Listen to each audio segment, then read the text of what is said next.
This is the band castrator. It's used to castrate calves under 200 pounds. And essentially you take the tool, you wanna make sure the prongs are up when you use it, and you apply these little latex green bands. We also call them Cheerio bands.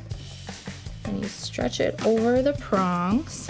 And what you're gonna do is you're gonna open, you're gonna squeeze, you place the scrotum and 2 testicles, make sure to count to 2, through the band and release. And you wanna make sure to have the prongs up, because if you have the prongs down, you're not gonna be able to pull it off the calf scrotum to officially castrate it.